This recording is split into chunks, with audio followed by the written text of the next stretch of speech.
बात करेंगे कि भूख किन वजूहात की बिना पर नहीं लगती या भूख कम लगती है।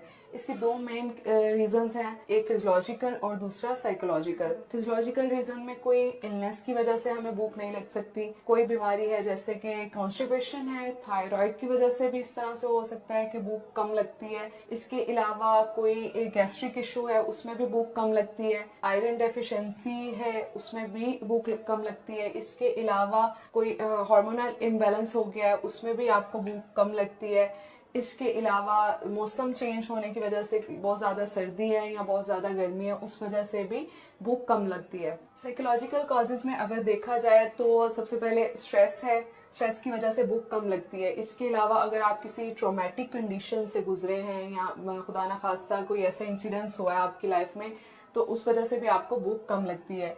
इसके अलावा एक ऐसी कंडीशन जिसमें वेट गेन होने के डर से आप कुछ खाते नहीं है, स्पेशली फीमेल्स में ये चीज कॉमन है कि वो इस डर से कुछ खा नहीं रही होती हैं कि हमारा वेट जो है वो गेन हो जाएगा, इस जिसको एनोरेक्सिया नर्वोसा बोलते हैं।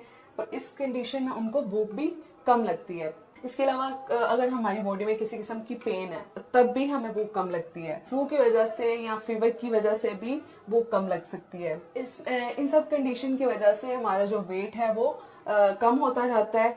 अगर हम उस पेशेंट की हिस्ट्री ले रहे हो तो हमें पता चलता है कि इसका वेट पहले इतना था और अब इसका वेट जो है वो कम हो गया। कोई भी गैस्ट्रिक इशू है, हमारा डिस्पेप्सिया है या हमारा खाना जो है वो पहले से हजम ही नहीं हो रहा, तो फिर हमें भूख कम लगेगी। इस चीज को मैनेज करने के लिए हम उस पर्सन के कुछ टेस्ट करवाएंगे, जिसमें सीबीसी, उसका अल्ट्रासाउंड, एक्सरेज, इसके अलावा थायराइड का टेस्ट करवाएंगे, ताकि ये हमें पता चल सके कि चीज के पीछे रीजन क्या है भूख ना लगने के पीछे। अगर ये सब टेस्ट नॉर्मल होते हैं, कोई मसला नहीं होता, तो उसमें फिर हमने उसकी लाइफ को मॉडिफाई करना होगा, उसकी रूटीन थोड़ी चेंज करनी होगी। उसका अगर स्ट्रेस है तो उसको दूर करें, साइकोलॉजिस्ट से कंसल्ट करें।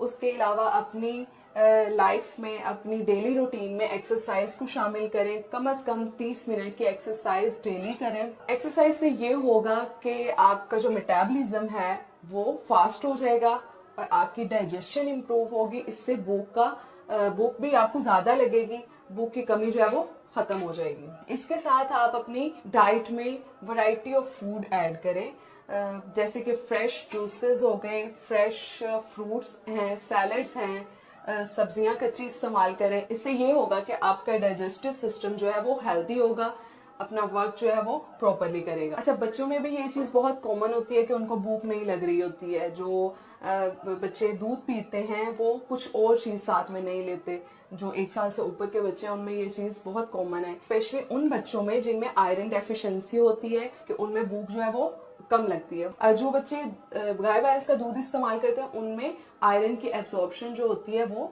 नहीं हो रही होती। आयरन गाय भैंस के दूध में मौजूद तो होता है, लेकिन बच्चे की बॉडी जो होती है वो उसको एब्जॉर्ब नहीं कर पा रही होती। इसलिए कहा जाता है कि बच्चे को 1 साल से पहले गाय भैंस का दूध ना दिया जाए। हमें ऐसी डाइट इस्तेमाल करनी चाहिए जो हमारी भूख को बढ़ाए। जैसे कि हम अपनी डाइट में शामिल कर सकते हैं जूसेस, फ्रेश जूसेस आपको मैंने बताया। इसमें सबसे पहले आप अनार का जूस जो है वो इस्तेमाल करें। आपने 1 गिलास अनार के जूस में काला नमक चुटकी भर डाल के 1 चम्मच शहद डाल के इस्तेमाल करना है। उससे आपका जो मेटाबॉलिज्म वो फास्ट होगा, डाइजेशन जल्दी होती है और उससे भूख भी लगती है। इसके बाद एक रेसिपी जो मैं आपके साथ शेयर करूंगी, उसमें आपने करना ये है कि दालचीनी और सौंफ और छोटी इलायची, ये तीनों आपने बराबर क्वांटिटी में तीनों चीजें लेनी है। इन चीजों को आपने रात के लिए भिगो देना है। सुबह उठकर आपने इसको स्ट्रेन करना है, पानी इसका सेपरेट कर लें और इस पानी में आपने 1 चुटकी काला नमक और 1 चुटकी आपने काली मिर्च की ऐड करके इस पानी को कंज्यूम करना है डेली। आपने इसको ब्रेकफास्ट से पहले लें। इससे ना सिर्फ आपकी डाइजेशन इंप्रूव होगी, आपको भूख भी लगेगी, जो बदहजमी हो रही है वो भी दूर होगी, गैस भी खत्म होगी, कॉन्स्टिपेशन का मसला है वो भी रिलीफ हो जाएगा। हेल्थ से रिलेटेड मजीद वीडियोस देखने के लिए इस चैनल को सब्सक्राइब करें, इस वीडियो को लाइक और शेयर करें।